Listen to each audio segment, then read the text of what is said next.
Welcome to another episode of the Dentology Podcast, where we discuss the business of dentistry. In this podcast series, we'll be discussing all the non-clinical aspects of dentistry, from goodwill values, finance, marketing, how to buy and sell a dental practice, mindset, through to where you can invest your money in team management issues. My name is Andy Acton, and I'm joined by my co-host, Chris Drevens. Let's jump straight into it. So, welcome to our latest episode of Dentology, the Business of Dentistry podcast. And today we're joined by Tom Coates, and Tom is the Managing Director of FTA Law.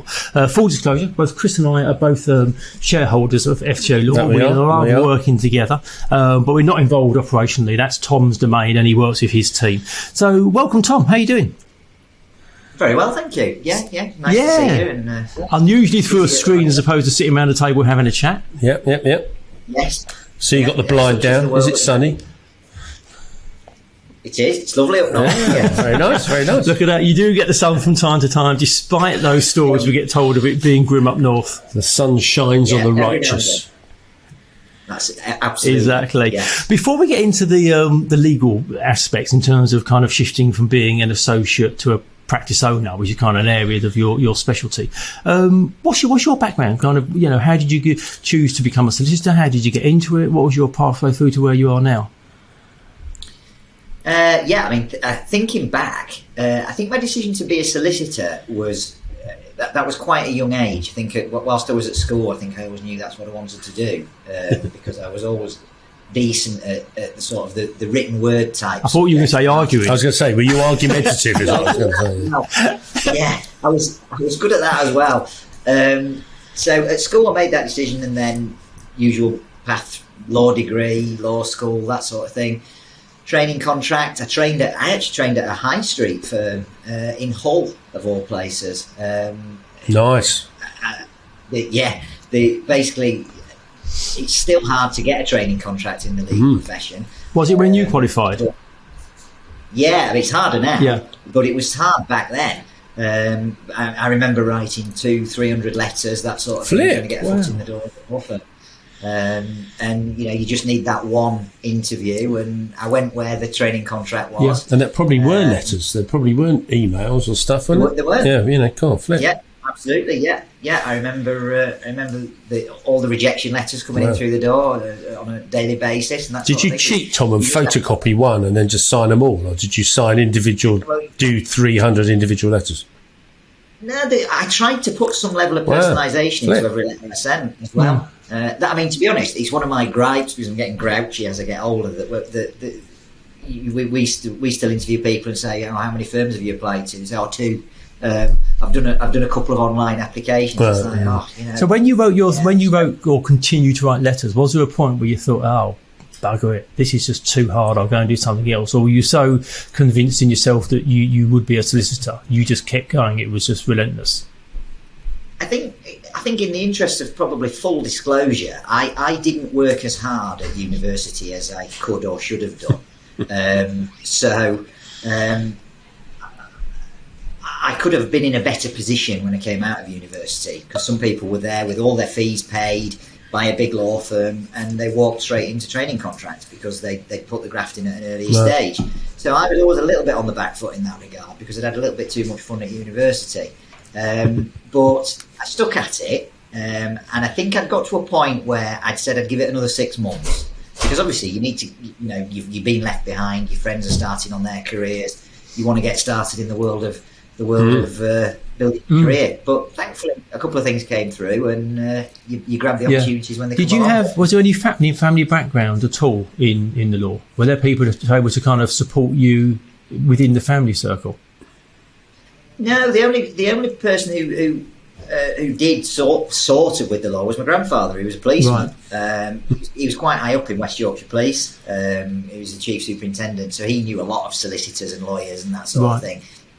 He did know some people where I managed to get some work experience and that sort of thing. But of course, that was all very much on the criminal side, which is still very interesting, actually. Really interesting area of law, but there's no money in it, unfortunately. Right, that's interesting. Yeah, I suppose a lot of it's just legally aided, isn't it? It is. Yeah, that's right. You speak to anybody who has a criminal law practice on the solicitor level, they usually say to you, don't do it, don't go into it. But I would imagine it's very rewarding. Yeah, I mean, it's more of a vocation as opposed to commerce, though, isn't it? Yeah, that's right. So you got yourself your training contract. You're over in the delights of Hull. Yes, I never made the move to live in Hull. I commuted from Doncaster, which was quite a bit of a trek, actually. That was a good 60, 70 miles a day there and back. So I did that for 2 and a bit years, got a good training. Always wanted to be in Leeds. Leeds is one of the main legal centres of the north. So as soon as I could, I moved to a firm in Leeds. And still is as well, isn't it? It's still a big hub. Yeah. Always wanted to do corporate. I realised that as I was doing my degree and my period at law school, that I wanted to do something along the commercial side of things. Corporate, basically what you mean by that is buying and selling businesses. I always enjoyed that aspect of it as a trainee. So moved to Leeds to specialise in that, and then the big recession hit in 2000. I remember you saying that. Excellent timing. Timing. Yes. Do you know, I nearly moved to London down your neck of the woods around that time. I had 3 interviews with a really nice firm right in the middle of Mayfair. Oh, very nice. And they kept saying, we'd like to take you, but we're just not sure how this financial crisis is going to pan out and all the rest of it. And as we know, it panned out pretty badly. So that never went anywhere. But that's one of the opportunities that never went anywhere. But I look back on things, I wonder where that had taken me. But yeah, so the recession hit, and at that time, I had one dentist client. You've always got to start with the first of anything, haven't you? Yeah, I had one dentist client when my practice completely died out. And I ended up moving to a firm that specialised exclusively in acting for dentists, or almost exclusively in acting for dentists and healthcare. And that's why I'm doing what I'm doing today. Did you tell him you only had one case? Yeah, well, I mean, to be honest, there wasn't any expectation of bringing a client, to be honest. It was more a case of the client who I had, and who remains a client as well, he had some work that could come with me, but it was more the fact that he was quite well known. Brilliant. It did open a few doors in that regard. But once again, it's about taking those opportunities and running with it. But then obviously there's something special about you beyond being a solicitor, though, because obviously you weren't content with just practicing law and being a solicitor and the technicalities of that. You then had this urge to go and set up your own law firm as well. Yeah, I think particularly in those early stages of my career, that first couple of years when I was a newly qualified solicitor, I do look back with some sympathy on the person who was actually tasked with managing me at that stage, because I wasn't particularly great at taking instruction and that sort of thing, and I did always have some quite strong views about the way legal services should be offered, and it was only at a latter stage in my career, the last 4 or 5 years, where the opportunity arose to be able to put that into practice. And do you enjoy business more than being a solicitor, or is it the other way around? Because I think about dentists, and dentists are technicians, aren't they? Yeah, they spend not dissimilar to solicitors. They spend 5 years at dental school, and they come out as well qualified clinicians in a technical discipline. For many, crossing over and then becoming a principal and a business owner and dealing with leadership and management and sales and marketing and operations and people and blah blah blah, everything else, they find that quite daunting and challenging. Were you kind of immediately up for that, or was there a period of kind of getting yourself from being that technician on the legal side to then running a business? Yeah, I think in the early stages it was just all about being a solicitor, doing the actual legal work and handling clients and completing deals and all this sort of thing. And it was only really from progression in law firms that was on the back of working hard at doing the lawyering, as I call it. It was only through working hard on that you get given the opportunity to have more responsibility on the managerial side. And to be quite honest, to answer your question about which do I enjoy more, I mean, I'm trained to be a solicitor, and I think that's something that a lot of lawyers don't recognise in themselves, that actually, first and foremost, you've spent years and years of training to work on client matters. And the side of the profession that is to do with management and that sort of thing is sometimes neglected. I enjoy both. I think acting for clients has become more challenging. I think people are more switched on. People are far more willing to challenge what their lawyers tell them, rightly or wrongly. The management side I find more rewarding these days, put it that way. Yeah. And just as a general point, through life, people tend not to have that many interactions with solicitors. You know, if you're in business, perhaps more so, but generally in life you don't. Does that lack of engagement with solicitors? Court. Well, yeah, but it is, isn't it? It's kind of, you know, I'm not, divorce. I'm not saying you're scary or anything, but do people, when they have those first interactions with you as a solicitor, do you kind of have to warm them up to the fact that you are just a nice bloke, you are an ordinary person, you just got a different set of skills, or can it be a bit awkward in the early days when you first get a new client?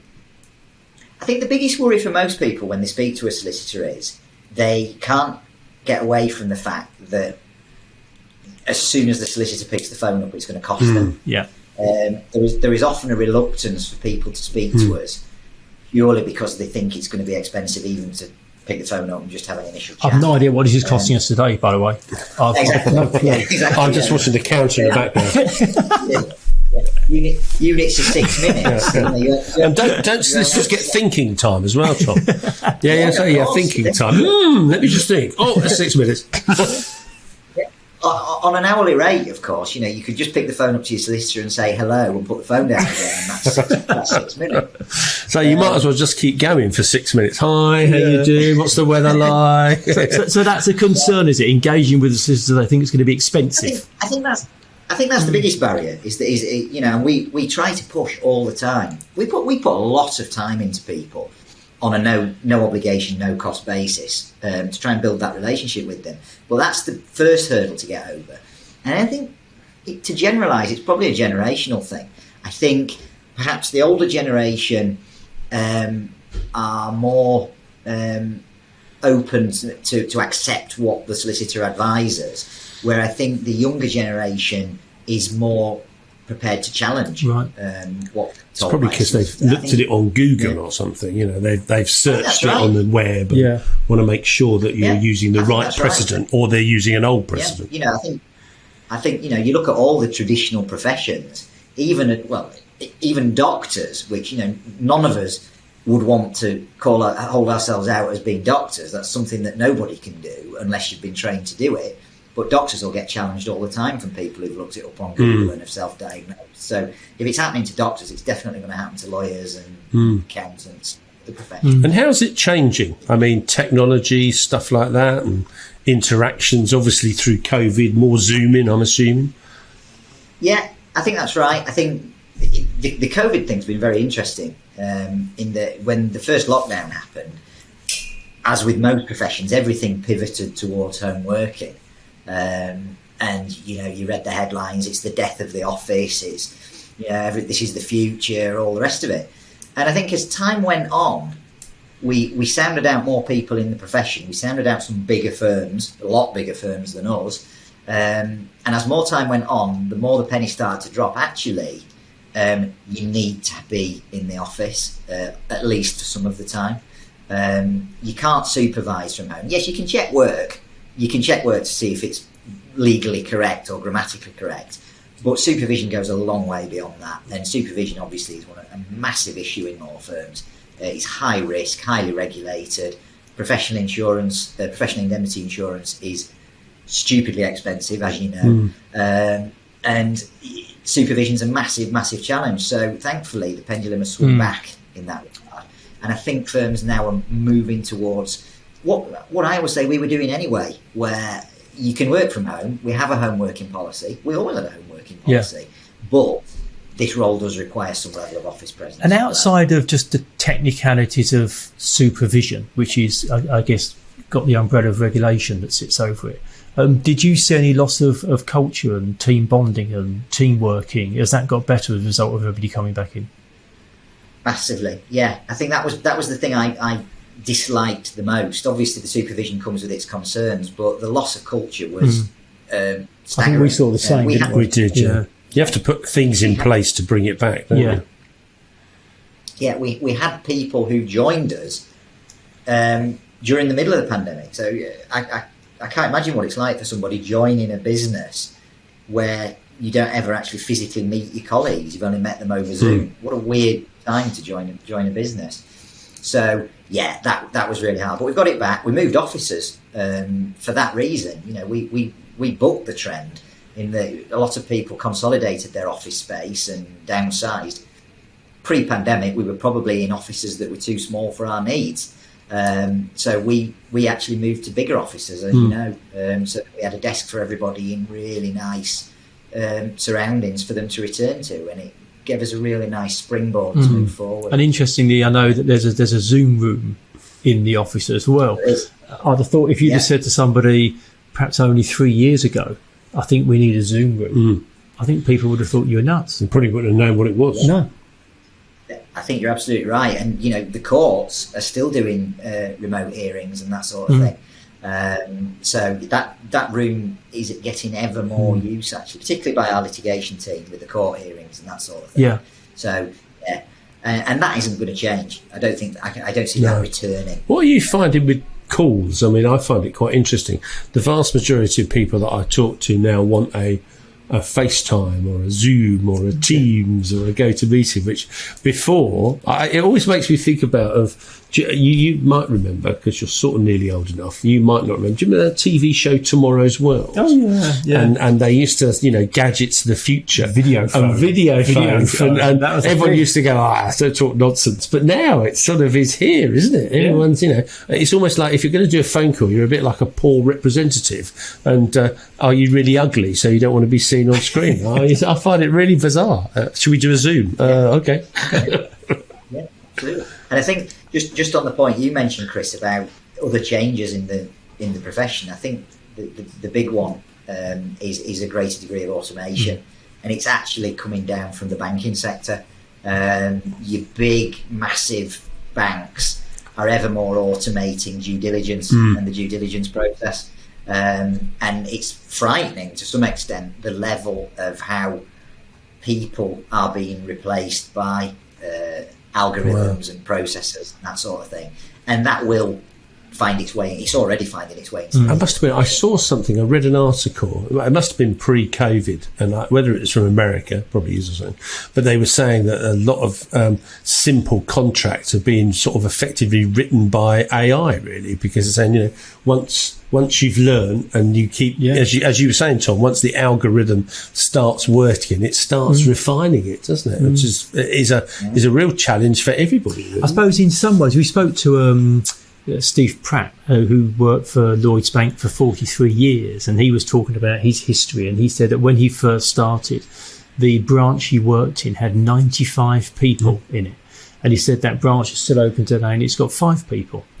But I don't think it means that 90 jobs have been lost through technology. I think those people work and deliver those services, but through other departments. But I think as technology comes in and you lose a traditional job, new jobs get created.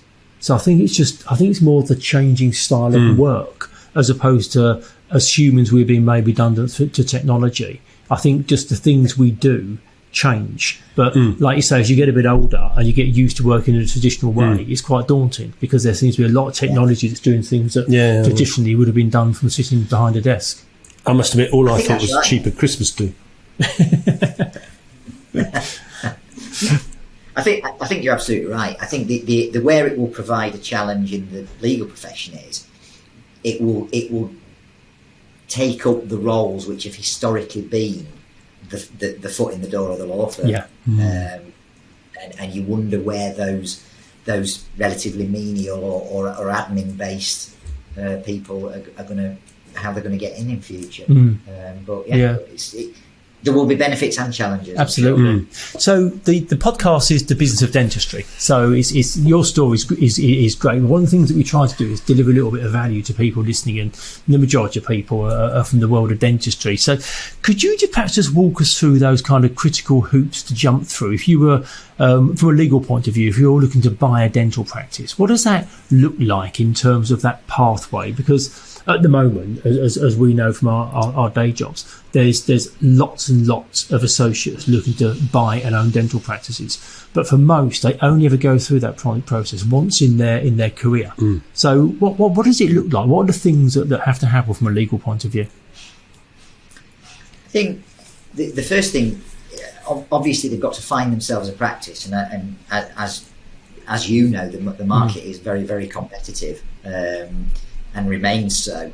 So finding a practice and agreeing a price through brokers and such like.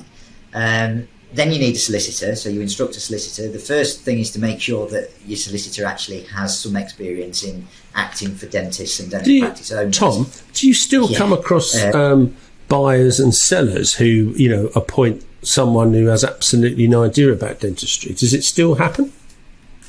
It does. We at any one time we've got 50 or 60 ongoing transactions, and there will always be a handful of those which have on the other side somebody who I'm not going to say doesn't know what they're doing, but somebody who it's not their primary specialism, put it that way. It's never ideal if you go to a firm where they bought my house for me, or they did my will for me, or this, that and the other. It might have been the case 20 or 30 years ago when the most valuable asset was the bricks and mortar, but there's so many specialist aspects to it now, NHS contracts, QC, compliance, all this sort of stuff, that it would be disrespectful of us to say that these people won't do a good job, but what it probably will mean is it will take longer and cost more. I think it's a false economy, isn't it? I sort of say to people, the risk is it's not so much of what is in the contract, it's what's not in the contract. I said, because if your advisor doesn't know what should be in a contract, then the answer is it might not appear. And I said, you won't know that until a point comes when you might want to rely on something that wasn't in there because that person didn't know to put it in, if that makes sense. Yeah, that's absolutely right. Absolutely right. To be quite honest, we probably come across the same 5 solicitors on 90% of the dental practice sales and purchases that we do. So it's a relatively small niche with a small number of specialist firms doing it. But one thing you do know is that whilst the sale and purchase of any business, be it a dental practice or anything else, there is always a contentious element to it because each lawyer is trying to get the best result for their client. What you do know is, at least if the lawyer on the other side has expertise, with a reasonable degree of certainty, there's not going to be any huge errors in that contract. Whereas if you've got somebody on the other side who doesn't, it's actually a lot more high pressure because you know that effectively, to some extent, you're doing the work for both sides. Right, because nobody wants a dispute at the end of the day. So, it's false economy. So that start point of getting a solicitor that understands dentistry, I guess at least it sets you up on the right path. Yes, absolutely. And then I think, obviously finance, as I understand it, there's still a lot of banks happy to lend to dentists and aspiring owners. Very fortunate, more and more appealing. Yeah, and that's ultimately why I ended up doing this, because my practice, as I said at the start of the first recession, the banks weren't lending for any other transactional type work. There was no mergers and acquisitions type work going on at all, but it remained a green light for the banks on the healthcare side, and that's why I ended up doing it. So obviously access to finance, that sort of thing, how that's going to look. Then there's a due diligence process that the lawyers will need to do. That, to some extent, is more arduous for sellers because they're the ones who've got to get all the paperwork together, and it's a big paper chase, particularly if they're not organised. Buyers' lawyers need to review that. Just on the due diligence side of things, I always take the view that if somebody can get ahead of themselves and start assembling that bundle before they start on the sales process or as they go into it, they can knock a significant amount of time off the transaction, can't they? Because it seems that due diligence process can take like 8-10 weeks. Whereas if somebody could deliver all that content to you within the first couple of weeks of the transaction, then there's an immediate benefit of weeks off the transaction time, isn't there? Absolutely. Yeah, there's it's where the most time is lost, put it that way.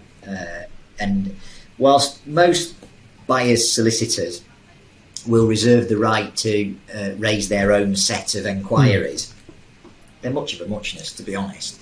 I must admit, I always found that a bit weird that there's not like almost a standard way it works. I can remember when we were talking to you about, is there a way? And you said, the thing is, everybody asks for the same thing, but sometimes they'll ask for it in a different order. I can remember, do you remember once you were telling us that someone had actually, you'd sent something and then they refused it because it wasn't in the order that they wanted it, so then you had to redo it. I can't remember now. It was someone like it wasn't in the right numbering or something. It's like, really? There was that. That happens quite a lot. Where, I mean, you don't, as I say, you don't tend to get it with those firms who we're dealing with all the time. They're relatively laid back about it, but sometimes you will get a pompous buyer's solicitor who says, no. Even though it's the same questions, they're not in the correct order. Wow. We did also have the one where somebody sent a PDF document to a solicitor on the other side, and he replied and said, you need to resend this because it's upside down. There's a bit of software. There's a bit of software that can look after that. Yeah, but we offered one better than that. Print it off and turn it round. It can rotate 180 degrees. Brilliant. But do you remember there was that firm? Sorry, Tom, sort of butting on it. Do you remember there was that firm that you know as much as I know, who used to dictate to his secretary, who would then send you emails, which was always quite entertaining because they were always a couple of days behind everything. Exactly, yeah, and that still happens. And you get really? Phone calls. You get the phone calls from the secretary as well. Mr. So-and-so is on the line. Seriously? Wow. Don't we all wish we had a secretary? Welcome to 1985. Just on the timings of things, Tom. We know we would love transactions to go through in 3 or 4 months. Sadly, they're typically 6-7 months, something like that, possibly pushing out to 8 months.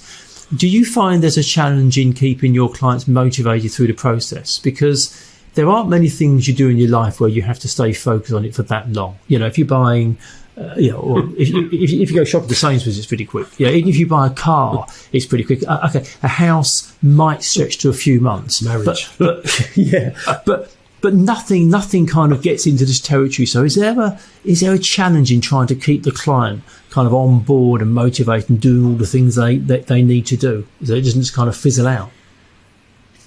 I think with the time pressures aspect of it, what we always say to clients is ultimately the buyer dictates the time scale. Because the deal won't happen until the buyer is satisfied with all their due diligence and that the property stuff is as it should be and that they've got their money and their bank are happy and all the rest of it. So more often than not, the buyer will dictate the timescale. The challenge actually is when we act for sellers, is keeping sellers motivated and with it. Right. Because they've made the decision they want to sell. They just want their money and they want to go because they've made that decision and that switch has been flicked in their head and they want out. But buyers don't tend to be as on it in terms of we really got to push this down. Yeah, every now and again you get genuine commercial reasons why the buyer has a very strict timescale that needs to be adhered to. We don't tend to find the buyers are the ones losing the motivation and that sort of thing. We tend to find that with the sellers. I mean, with buyers, we obviously if we know there's going to be a change in the budget where people are going to be impacted, that can really throw a spanner in the works and that sort of thing in terms of managing expectations. But no, the buyers have made that decision and they've got their eyes on the prize, we tend to find. And I was thinking it's a bit like sellers, I suppose, in Frank Taylor Associates, isn't it? I remember what sometimes happens is they get an offer, they get the deposit paid and they're like, well, I'm done. Yeah.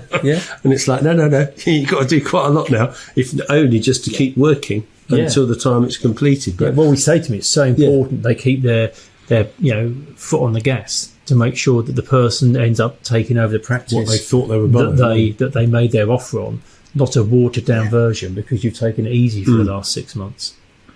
Yeah, absolutely. You know, we do see those horror stories where the UDA performance or turnover in general just takes a nosedive the moment they agree to sell it. Yeah. You've been in this game for quite a while. Has the profile of buyers changed over the years, back from when you started to where we are now? Is there an evolution of what buyers look like, or has it been fairly steady and consistent? I think there are far more. With every passing year, we see more and more first-time buyers, right, looking to get their foot on the ladder of practice ownership, and I think that's only been reinforced by what's happened over the last couple of years. I think that's doubled down on that now, that most of the people are wanting to own a practice. I don't think there's as much corporate activity as there previously was. I mean, I remember when I first came into it, you got my dentist buying up practices left, right and centre, Oasis, or what were Oasis, numerous other corporates. Yeah, there's still corporates out there, and they are still active and competitive in terms of what they want, and there are aspiring corporates and small corporates and this sort of thing. But primarily, I would say sometimes you speak to people who say, the corporates are just buying up everything. I don't think it's ever been the case. I think there's always been a healthy bedrock of first-time buyers who are wanting to get in. And the other difference in the profile, I would say, is the buyers tend to be more switched on than they used to be. Do you mean more business savvy as opposed to just pure dentists? I wonder if it's because they're borrowing more money as well. I mean, in a way, aren't they? If you go back to when you started, Tom, the prices weren't anywhere near where they are now. And I do wonder, I mean, we were saying, weren't we, that sometimes we find buyers, they get very stressed just because they're borrowing a big amount of money. It's just, we've had cases, I think, where the size of the loan, they just can't cope with it. So they've not even bothered going forward. They've had their offer accepted, paid the deposit, got their £1 million loan approved, and then withdrawn because they said they couldn't cope with the stress of that type of facility. So I wonder if that's in there as well. Could be. I think it could be. I think the profession itself, and I know we've done activities like this to help with what I would always call the business of dentistry. The legal aspects, the finance aspects, management, team type stuff, that sort of thing. I think there's a lot of people now really marketing their services and the specialist nature of the profession to them, and I think there are a lot more buyers are a lot more averse to taking advantage of that now. They'll spend the money to make sure that they have the proper things in place. We're fairly early into 2022, and this year there'll be a few hundred people buying or selling a dental practice. From where you're sitting, are there things that a buyer or a seller could be doing now in preparation for buying or selling, even if it still feels like it's some way off? Because we're saying about those timelines being quite extended. Are things that they can be doing to benefit themselves and shorten that time frame? Yeah, I think there are always certain things that we come across on a practice sale or purchase where you think, well, if that had been identified earlier, this could have saved some time further down the line. So, if you're occupying under a lease, and there's only a few years left on it, a buyer is going to expect a longer term lease, 10 to 15 years being the standard. Start having the discussions with your landlord to make sure that actually they are agreeable to that. You don't need to rubber stamp anything, but just get an agreement in principle to it.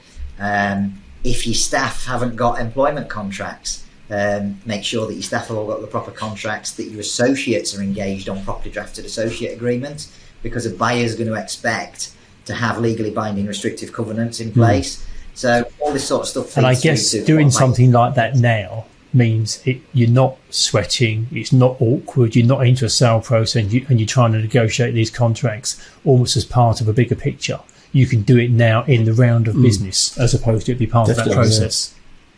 Yeah, absolutely right. Absolutely right. I think a lot of it's obvious, really. If you were buying it, what would cause an issue if you were buying it? Obviously UDA performance being the big one.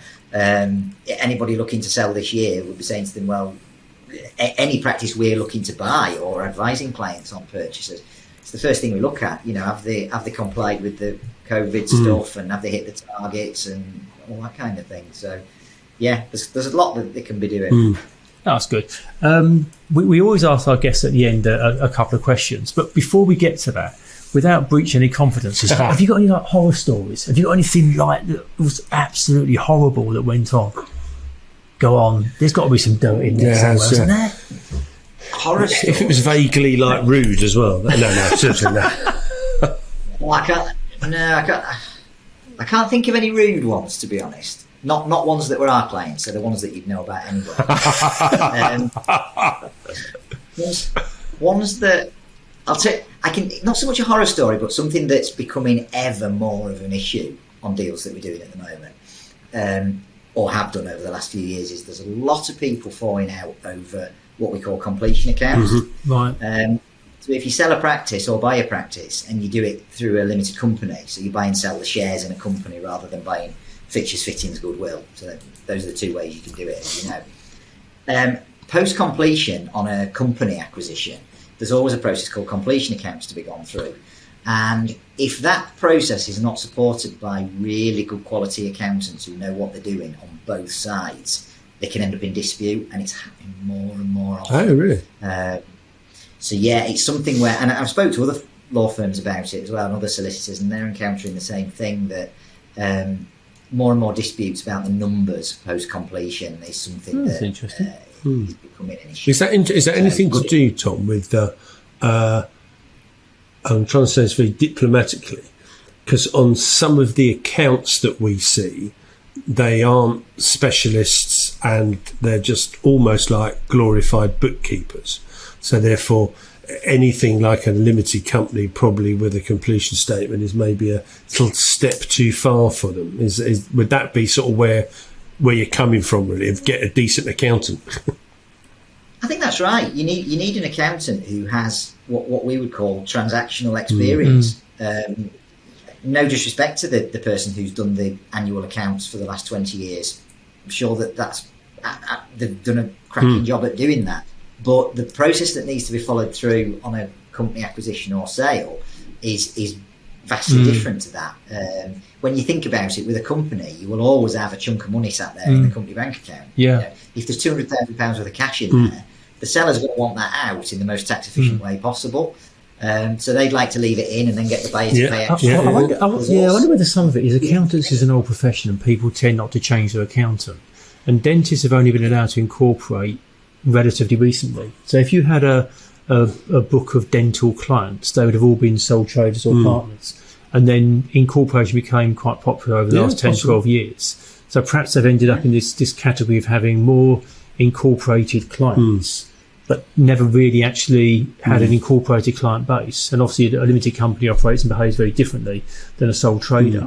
And perhaps that might be where that kind of expertise didn't get carried over. Price. Yeah. You know, some dentists will be driven by cost, won't they? Yeah. So they'll look at it and I'll get my accounts done for 1,500 quid, or I'll get them done for 3,500, I'll get 1,500 quid. Yeah. Might necessarily be a good cost. But again, it's a good one as a long throw for somebody that was either looking to buy a practice to get a good quality accountant, or somebody who's selling, make sure that their own accountant is up to the task come sale. Yeah, definitely. And we have to tread very carefully with that relationship, because for us, for most legal services, actually, nobody really wants to speak to their lawyer. You know, we're a distressed purchase for most things. So we get one shot on a sale or a purchase, whereas they've probably dealt with their accountant for the last 10, 15, 20 years. And it's not for us to destroy those relationships, but it can be very, very difficult for us to diplomatically say, you might need some more specialist advice on this than you're currently getting from your accountant. And yeah, it's a tricky one, is that one. But that's where we encounter most of the problems. That's really interesting. I hadn't heard that. That's a real interesting one. Yeah. Because that's also a message that we could get the Frank Taylor guys to send out and say, look, you know, you're going to have this completion statement, so make sure you get it right. Make sure you get it right. Really. Yeah. Well, that was great, Tom. That was wonderful. So we've got two questions, and I'm looking forward to the answers to these, because I know you're quite passionate about a few things in your life. So I want to see what direction they go in. So you're a fly on the wall. You're a fly on the wall in a situation. What situation would you like to be a fly on the wall on? You know, where would you be? Who would you be looking at? Yeah. So I had to think about that one, and most of the examples I came up with were historic examples of things that happened in history, you know, where you'd like to have been there and seen how the parties reacted and that sort of thing. But most of the historic ones are quite depressing. So I thought well, let's come up with something a little bit more interesting. And what I came up with was I'm quite into music, and through the ages I'm quite into music. And I read an article a few months back about one evening in 1966 when a group of musicians attended a club called the Bag of Nails in London. I don't know where it was, but it was somewhere in London. And in the audience was Mick Jagger, Keith Richards, John Lennon, Paul McCartney, Eric Clapton. Oh my goodness! And a load of other in the people. audience. In the audience, and they'd all gone to see this kid from America who'd come across, who they'd all heard about and heard the rumours about him. And that kid was called Jimi Hendrix. Oh, wow. And apparently at the end of the evening, Eric Clapton left in disgust and said, "Nobody told me he was that effing good." Oh, right. So I'd have liked to have been. I'd like to have been a fly. Oh, I've never heard that story either. Yeah. I mean, what an audience Yeah. as well. That's incredible, isn't it? Yeah. Oh, that would be amazing. Oh, that's a good answer. Good answer. Yeah. And then the next one is if you could meet somebody. So fact, fiction, gone, still with us. Who would you like to sit down and have a glass of red wine with or dinner? Starting point for that would always be who are my heroes, really. So with that one, I didn't really have to think about that for very long. That would be Ayrton Senna. I knew he was going to say Ayrton Senna. I had it in my thinking because I know you love racing and cars and Formula One, and he was an exceptional. Yes, I think. I'm not into it as much as I used to be. I grew up on it, 80s, 90s, to some extent in the 2000s. So that was very much the era where I grew up on it, and I was at Donington Park in '93 when he passed however many cars, 8 cars on the first lap in the wet and all the rest of it.